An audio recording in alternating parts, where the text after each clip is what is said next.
بسم الله والصلاة والسلام على رسول الله. السلام عليكم ورحمة الله وبركاته. داودياشا qiimaha badan ee igu xiran waa idin kaga mahad celinayaa heerka aad soo gaarsiiseen, balse waxyaabaha heerarka kale ee dhiman waxaan idinka codsanayaa inaad si dhaqso ah u gaarsiisaan.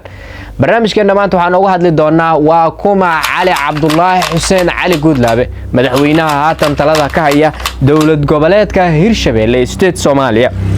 magaciisa saxda ah waa Cali Cabdullaahi Xuseen, naanneesna waxa uu leeyahay Cali Guudlaabe. waxa uu ku dhashay deegaanka Qurac Madoobe ee hoos yimaada degmada ama Hadaaya ee gobolka Shabeellaha Dhexe.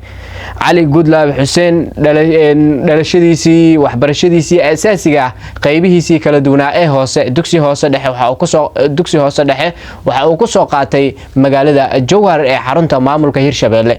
ka hor inta uuna ka soo bixin deegaanka Qurac Madoobe ee hoos yimaada degmada Hadaaya ee gobolka Shabeellaha Dhexe, quraankiisii iyo dhaqankii suubanaa ee Soomaaliyeed ama dhaqamadiisii kala duwanaa ee dhaqanka barbaarinta waalidnimada carruurta Soomaaliyeed waxa uu ka soo qaatay deegaanka Qurac Madoobe, taa oo uu soo gooshay in uu magaalada Jowhar u yimaado. dabayaaqadii 1994 iyo 1990 ayuu Cali Guudlaabe Xuseen soo galay magaalada Jowhar asigoo markaasi halkaa ka qaatay qaybihii kala duwanaa ee asaasiyaadka dugsiga hoose dhexe sare ee uu kaga soo qaatay halkaasi magaalada Jowhar. ilaa heer jaamacadeed waxa uu Cali Cabdullaahi Xuseen Cali Guudlaabe kaga dhigtay magaalada Jowhar oo ah magaalada uu ku soo barbaaray ee maantana wax laga weydiinayo. Cali Guudlaabe Xuseen waxa uu dhaqan ahaan yaqaana dhaqanka reer Shabeellaha Dhexe, waayo wax laga warsadaa magaalada Jowhar oo asoo ku soo barbaaray kuna dhashay deegaan hoos yimaada. waayo waatan Cali oo mar walba u leeyahay deegaanka aan ka dhashay iyo dadkayga aad baan u jecelahay. Cali Guudlaabe Xuseen waxa uu in badan la soo shaqeeyay maamuladii kala duwanaa ee soo maray magaalada Jowhar ee xarunta maamulka Hirshabelle hadda waa taa oo xilligii Nuur Shirbow iyo Maxamed Dheere Shariif iyo howlihii kala duwanaa ama maamuladii kala duwanaa ee isdaba socday ee isbaryaaca ahaa ee Shabeellaha Dhexe soo maray. taa oo uu kaga soo shaqeeyay maamuladii kala duwanaa ee Shabeellaha Dhexe soo maray. Cali Guudlaabe Xuseen waxa uu soo noqday gudoomiyaha gobolka Shabeellaha Dhexe, waxa uu kaga dalacay madaxweyne ku-xigeenka maamulka Hirshabelle oo kadib aasaaskii maamulka Hirshabelle. Cali Guudlaabe Xuseen waxa uu madaxweyne ku-xigeen kaga dalacay jagada ah in uu madaxweynaha dowlad goboleedka Hirshabelle noqdo, taasi oo ku cadeynaysa dhibta laga maro horumarka iyo rafaadka iyo marxaladaha kala duwan ee qofka aadanuhu marayo.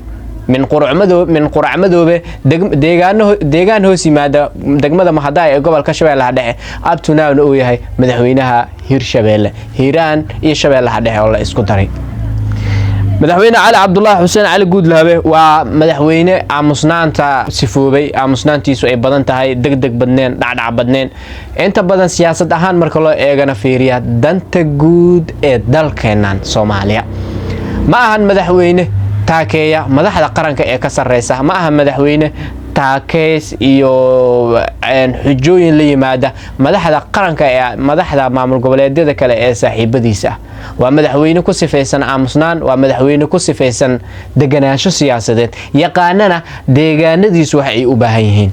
Cali Guudlaabe Xuseen waxa uu inta badan ka shaqeeyaa horumarka deegaanadiisa iyo dadyowga ka soo jeeda deegaanka uu asugu matalo.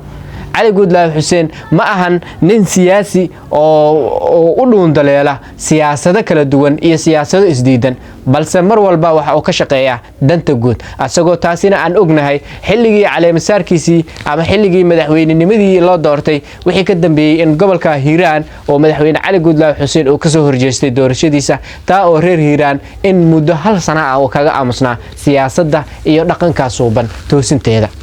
Cali Guudlaabe Xuseen waa nin ku sifoobay deganaansho siyaasadeed, xasilooni, madaxda ka sareysa ama madaxda federaalkana aanu inta badan ku dacaayadeynin ama aanu ka hor imaanin, yaqaana siyaasadda deegaanadiisa, yaqaana madaxda maamul goboleedyada ee saaxiibadiisa qaabka ay u dhaqmayaan.